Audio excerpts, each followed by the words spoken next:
Oke, assalamualaikum warahmatullahi wabarakatuh. Kembali lagi dengan Bapak Muhammad Nur Wibawanto dalam materi simulasi komunikasi digital. Apa saja nanti akan kita bahas? Nah, untuk mempersingkat waktu, kita langsung saja membahas materi pertama, yaitu tentang logika dan algoritma. Nah, di sini dalam materi pertama, Bapak akan membahas dulu konsep dari logika, lalu kita akan membahas secara algoritma seperti apa, dan nanti akan dikombinasikan antara logika dan algoritma.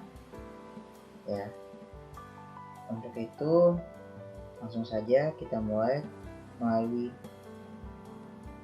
logika dulu ya. Oke, pertama logika. Apa sih logika itu?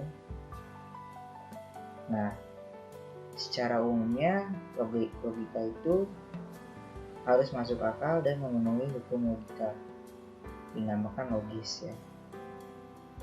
Dan logika berasal dari kata logos, bermakna nalar yang diutarakan dalam kata dan dinyatakan dalam bahasa. Contohnya, saya hari ini pergi ke sekolah. Nah, diutarakan dalam nyata ya, dan dalam bahasa. Nyatanya itu kita ke sekolah, saya pergi ke sekolah, saya sedang berangkat atau saya sedang pergi ke sekolah, dan kata-katanya itu yang kita keluarkan bahasa. Saya pergi ke sekolah loh hari ini, saya pergi makan loh hari ini. Itu dalam hukum logika. Lalu logika ini ternyata merupakan salah satu cabang ilmu filsafat ya, dimana teman-temannya ada yang namanya etimologi, estetika, dan estetika. Nah, etika mungkin sudah tahu ya, dengan tutur bahasa, kegiatan kita, sopan santun, itu namanya masuk dalam etika. Lanjut lagi,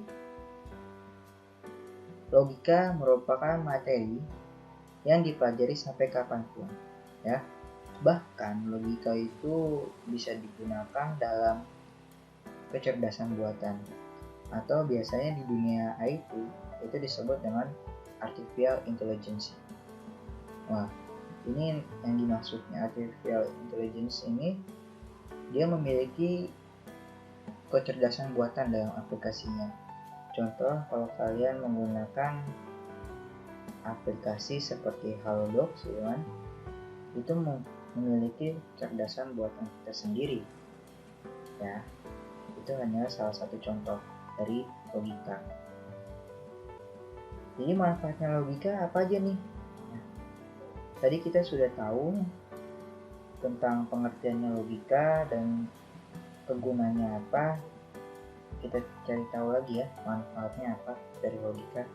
Nah, katanya manfaat dari logika adalah menjaga supaya kita selalu berpikir benar menggunakan asas-asas yang sistematis ya. Jadi kalau kalian belajar logika itu harus memenuhi hukum tadi, itu hukum syarat ya, benar dan secara hukum logis itu masuk akal gitu ya. Tadi contohnya, misalkan kalian ditanya bagaimana cara membuat teh ini, oh iya, saya ada gula, ada air panas, ada tehnya, lalu saya aduk-aduk dalam satu wadah dijadikan teh manis. Itu secara logikanya.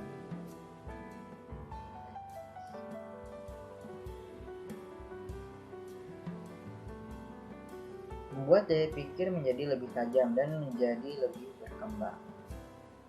Kenapa bisa seperti itu? Nah, karena kita diajak untuk berpikir kritis dalam hukum logika ini. Misalkan kalian terlambat ke sekolah. Alasannya apa? Alasannya jam macet atau jam macet terus kendaraan padat dengan segala sesuatu alasan yang kalian buat. Terus logikanya gimana? Nah, seharusnya kita bisa urutin tuh. Oh iya, setiap pagi ini jamnya jam macet nih, jam sibuk gitu. Berarti saya harus berangkat lebih pagi lagi agar mencapai sekolah tepat waktu. Ya harusnya bisa memenuhi hukum logika. Kalau alasannya macet atau apa itu sudah pasti ya, logika pasti, tapi itu tidak memenuhi satu syarat kriteria kalian berlogika. Itu namanya kalian mencari alasan di balik logika. Lanjut lagi. Membuat setiap orang berpikir cermat. Tadi ya, berpikir cermat, objektif, dan efektif dalam berkomunikasi. Jadi kalian tidak asal berkomunikasi. Dan di sini mencegah terjadinya kebohongan kalian dalam berbicara. Nah, kalau kalian bisa mengaplikasikan logika ini dalam kehidupan sehari-hari, otomatis kalian mengerti kalian mencermati mengerti alurnya dari kata-kata dia, objektifkah dalam bahasa, efektifkah dalam bersikap dan berkomunikasi. Itu manfaat dari si logika. Terus apa lagi? Nah, meningkatkan cinta kebenaran dan menghindari kesesatan bernalar. Ya, tiba-tiba kalian diajak-ajak, yuk kesini. Di sini tempatnya lebih enak loh. Di sini tempatnya lebih bagus loh. Tapi kalian tidak berpikir dulu nih tentang kebenaran, yang langsung ikut aja. Nah, itu sudah menyalahi aturan dari logika tersebut. Oke, lanjut lagi ya. Kita tadi udah mengenal pengertian logika, manfaatnya, terus sekarang secara fungsinya. Nah, fungsi logika selain penalaran, dia bisa menarik kesimpulan. Jadi yang kesimpulannya tadi, apa runtutan masalah tadi, kita siapkan dalam kesimpulan atau kita jadikan satu kesimpulan. Misalkan tadi saya ke sekolah terlambat nih. Gimana caranya saya tidak terlambat? Oh iya, ternyata saya harus bangun lebih pagi, menyiapkan sarapan, dan berangkat lebih pagi lagi agar tidak terjadinya jam macet, kendaraan padat, dan lain-lain. Nah, jadi kesimpulannya dia menghindari macetnya tadi, ya. Akhirnya apa? Akhirnya di situ kalian sudah memfungsikan logika.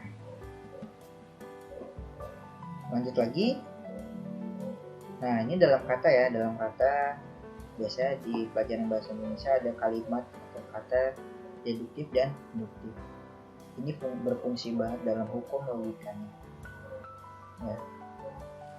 Oke, selanjutnya kita belajar algoritma ya. Tadi sudah logika, sekarang kita ke algoritmanya. Apa sih algoritma ya? Nah, algoritma berasal dari latinisasi nama seorang ahli matematika dari Uzbekistan yang namanya Al-Khwarizmi. Nah, hidup di abad ke-9 sebagai tergantung pada terjemahan karya dalam bahasa Latin di abad ke-12. Nah, ini penemu algoritma tersendiri. Orangnya kayak gimana, Pak? Nah, orangnya seperti ini. Kurang lebihnya, nah, ini wujud asli dari Al-Khwarizmi dari Uzbekistan. seorang ahli matematika. Waduh, berarti pelajaran algoritma harus jago matematika ya? Atau ahli ya? Enggak juga, tenang. Karena algoritma adalah urutan atau langkah-langkah untuk perhitungan atau untuk menyelesaikan suatu masalah yang ditulis secara berurutan. Ya. Jadi kalau kalian tahu algoritma itu diselesaikan secara berurutan. Contohnya dalam membuat atau dalam menghitung 1 tambah 1 sama dengan 2. 1 ditambah 1 sama dengan 2. Jadi menghasilkan angka 2. Ini memecahkan satu masalah dalam urutan matematika. Tapi gimana kalau masalahnya beda lagi? Misalkan masalah kehidupan sehari-hari. Contohnya kalian membuat teh manis. Nah, urutannya gimana cara membuat teh manis tersebut? Oh iya, ternyata saya harus menyiapkan air panas, gelas, sendok, gula, dan tehnya itu sendiri. Terus langkah-langkahnya seperti apa? Urutannya seperti apa? Nah, di sini kalian dituntut untuk menyelesaikan masalah tersebut. Apa aja sih membuat teh manis? Langkah-langkahnya seperti apa sih? Oh iya, ternyata saya harus taruh atau gula itu di dalam gelas, lalu masukkan tehnya ke dalam gelas, lalu tuangkan air panas dan aduk hingga merata, dan jadilah teh manis. Nah, itu salah satu contoh dalam kehidupan sehari-hari kita dalam membuat teh manis. Nah, simpel bukan? Algoritma. Jadi kalian sudah paham ya, algoritma itu adalah urutan atau langkah-langkah untuk menyelesaikan suatu permasalahan yang ditulis secara berurutan. Tadi contoh kasusnya yang tadi ya, membuat teh manis. Lalu jenis-jenis algoritma apa aja? Nah, ini cabangnya ya. Cabang dari algoritma ada yang namanya define and conquer ya. Terus ada dynamic programming, ada metode Seraka, ada sistem flowchart, dan ada physical. Nah, algoritma yang akan kita pelajari hanya 2 ya. Yang satu adalah sistem flowchart dan physical atau kode semu. Oke, kita algoritma sudah sampai sini ya, sudah cukup. Kita masuk ke jenis-jenisnya si physical dan sistem flowchart. Apa aja sih maksudnya gitu kan? Bapak akan kasih satu contoh lagi tentang si algoritma ya. Ini belum masuk ke physical atau sistem flowchart ya, ini masih urutan masalah si algoritma ini. Kita lihat ya. Physical ya, merupakan metode yang cukup efisien untuk menggambarkan suatu algoritma. Ya, biasanya kalau physical itu bisa ditulis secara bahasa Indonesia ya, dan mudah dipahami. Yang kita mudah dipahami. Contohnya seperti ini. Nah, ini contoh dari masalahnya ya. Dina adalah siswa SMK sampai kelas 11 dan masalahnya adalah hari ini Dina terlambat dan ketika akan sarapan yang tersedia hanya nasi tanpa lauk. Nah, si Dina ini pengen membuat lauk tumis toge tempe. Nah, langkah-langkahnya seperti apa? Nah, penyelesaiannya Dina dalam membuat toge tempe. Pertama, bisa kita lihat si Dina akan menyiapkan si togenya, tempenya, cabainya, bawang merahnya, bawang putih, lengkuas, dan bahan-bahan yang lain untuk diperlukan dalam persiapan membuat tumis toge tempe. Nah, ingat ya, langkah pertama dijabarin dulu keperluannya apa, ya. Jangan tiba-tiba kalian, wah ini udah masak aja lah, yang penting langsung jadi gitu kan. Nggak bisa gitu, karena algoritma adalah urutan langkah-langkah untuk menyelesaikan suatu permasalahan. Iris bawang merah, bawang putih, cabai, dan lengkuas. Panaskan minyak dan masukkan semua irisan bahan. Goreng tempe sebentar dan tambah toge, kecap manis, garam, dan sedikit air. Aduk hingga semua bumbu meresap, dan terakhir finishnya toge tempe siap dihidangkan.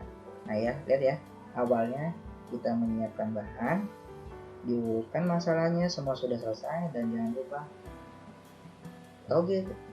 tumis toge tempe siap dihidangkan. Jadi ada bahasa istilah kita menyelesaikan masalah tersebut. Ya. Oke, lanjut, ini sudah sampai flowchart ya. Nanti kita bahas lagi yang flowchart di video terpisah. Sekarang cukup sampai di sini dulu. Dan jangan lupa untuk sering latihan dalam membuat algoritma, karena kedepannya kita akan membahas flowchart. Kalau bedanya flowchart dengan algoritma cukup mudah dan gampang dipahami. Sekian dari saya, dadah.